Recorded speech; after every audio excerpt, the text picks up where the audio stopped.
Praise the Lord, all. This is Pastor Ravi from India. Nice to meet you all. In the name of Jesus, who is our Christ.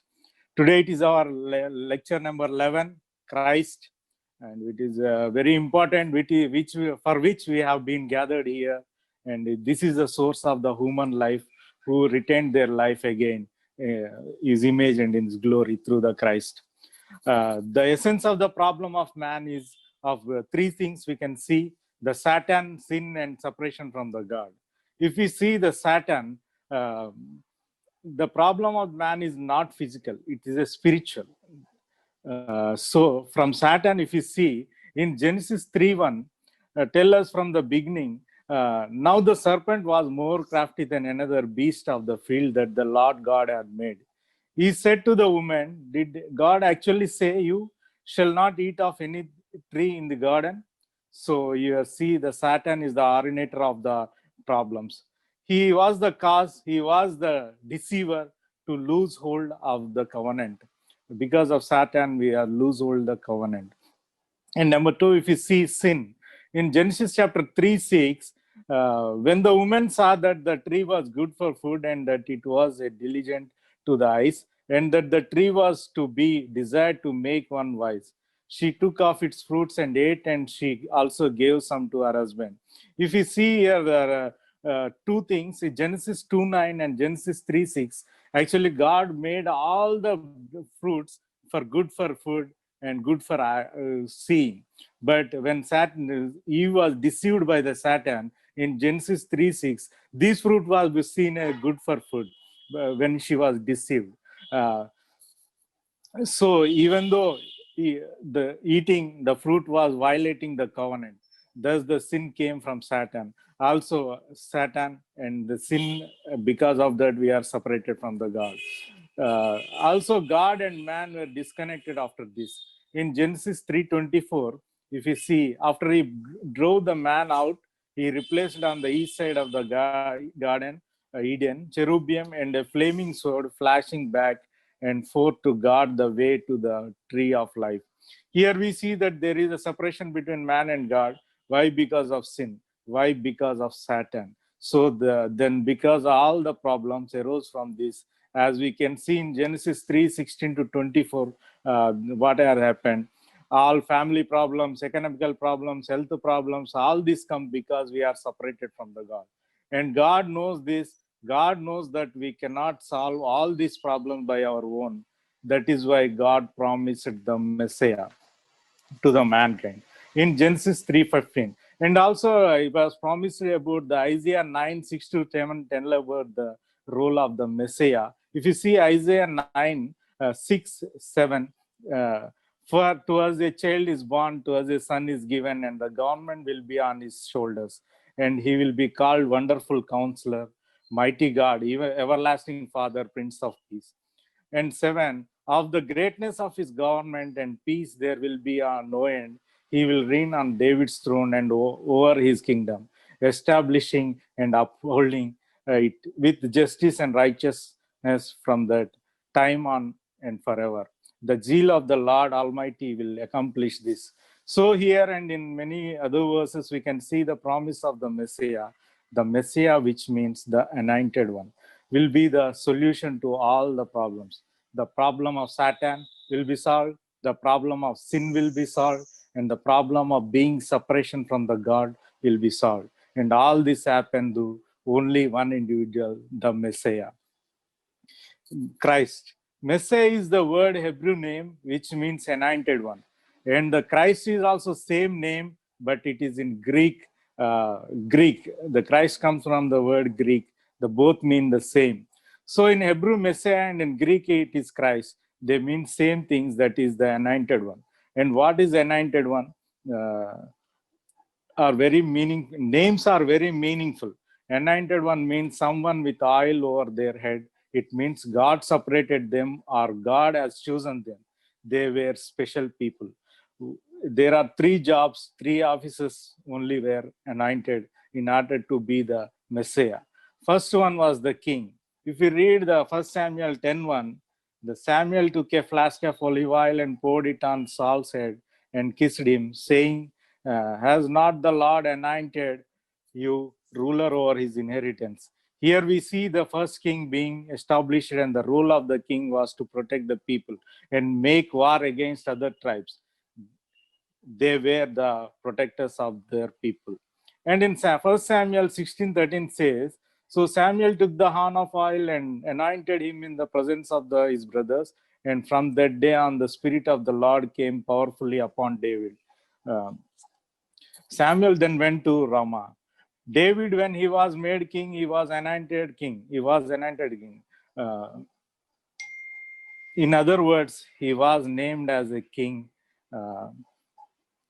And when he was anointed, he was fulfilling his role for God. In other words, the king was one of the anointed roles. And after these kings, another office comes the priest. In Exodus 29:7-9, take the anointing oil and anoint him by praying it on his head. Bring his sons, bring his sons and dress them in tunics, and fasten cups on them, the tie sashes on Aaron his sons. The priesthood is there by a lasting ordinance.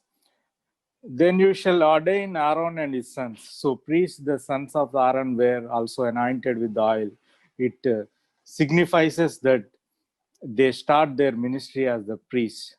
And in the third office, if you see the prophets were also the anointed ones. In Psalms 105:15, do not touch my anointed ones, do not prophets no harm.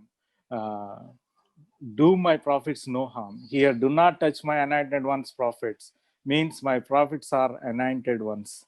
And in 1 Kings 19:16 says, also anointed Jehu, son of Nimshi, king over Israel, and anoint Elisha, son of Shaphat from Abel Meloha, to succeed to as a prophet. There are so many prophets who are speaking the word of God, but even the idols have their own prophets. But the prophets of God, they were anointed by God. So these are the three roles that the Messiah should fulfill. In the other words, the anointed one have three roles, three types of jobs to do. He need to be a true king, he need to be a true priest, he need to be a true prophet, because all the kings are failed. They were failed to defeat the true enemy, that is Satan. Even though many priests are good, they could not solve sin. Even though prophets are also very good, they could not reconnect people with God. These three roles of prophets was to give the word of God to the people so that they may return to the ways of the Lord. However, they were not able to be the true bridge between God and mankind. So Christ, the anointed one, need to fulfill all these three rules as a true anointed one. He needed to be the true king to solve man's Satan related problems in Genesis 3:15. And I will put enmity between you and the woman, and between your offsprings and hers. You will crush your head and you will strike his heel. That means there will be someone who solves the problem of Satan, and that someone will be the anointed one, the Messiah. He will fulfill his role as a true king. As we see also the true priest who solves the man's sin related problem. In Isaiah 53:5-6, but he was pierced for our transgressions, he was crushed for our iniquities. The punishment that brought us peace was on him, and by his wounds we are healed. We all, like sheep, have gone astray. Each of us has turned to our own way, and the Lord has laid on him the iniquity of us all. All our sin related problems needed a true priest in order to be solved, because no priest could solve it by his own. That is why we needed the Messiah, the Christ, the anointed one, as a true priest to solve this problem. And third one, the true prophet, who solves problem being separation from God. Isaiah 7:14. Therefore, the Lord himself will give you a sign. The virgin will conceive and give birth to a son, and will call him Emmanuel. The Messiah's role was to fulfill the role of the true prophet. The true prophet's role was to reunite the people with God. However, even though the prophets are very good, they were not able to reunite people with God.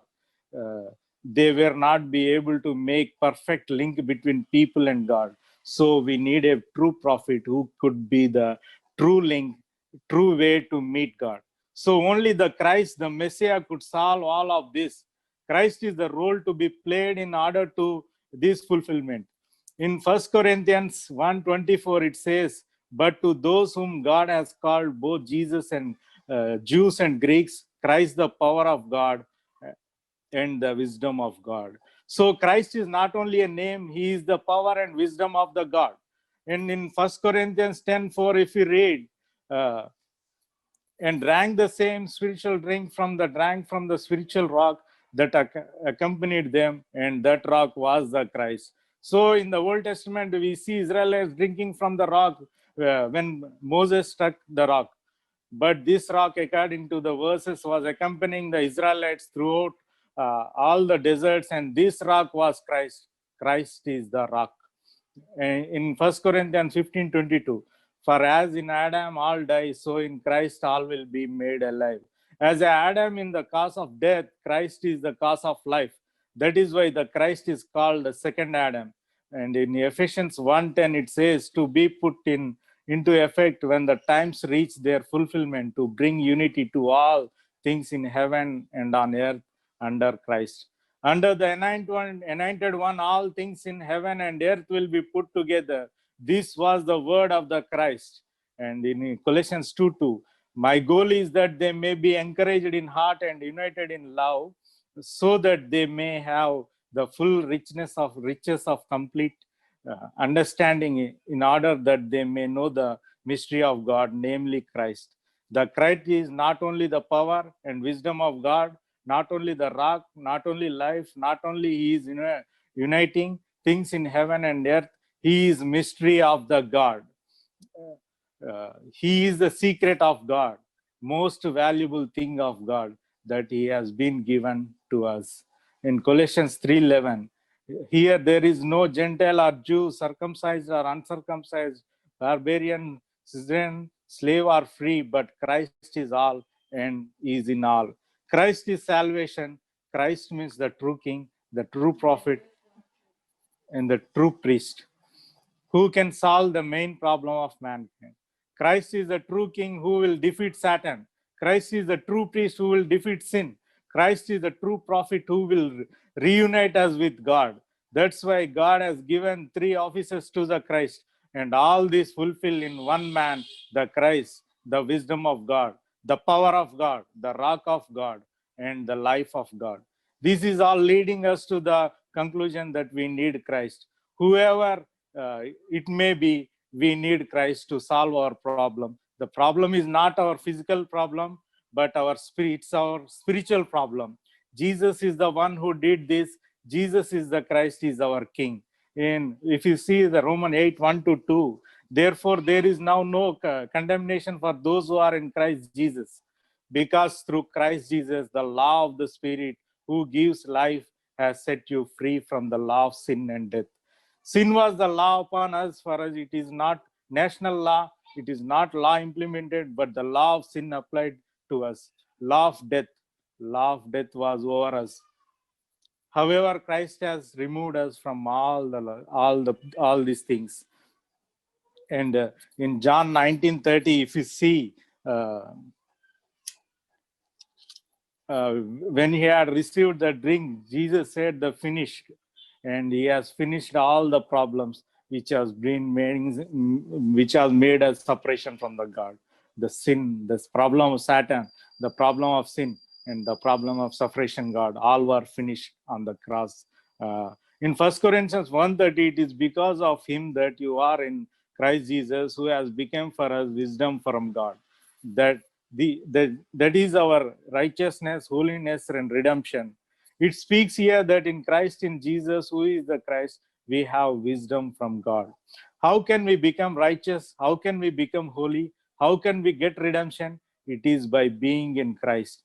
Therefore, we must be in Christ. Ephesians 2:5-6 made us alive with Christ even when we were dead in transgressions. It is by grace you have been saved. And God raised us upon with Christ and seated us with him in the heavenly realms in Christ Jesus.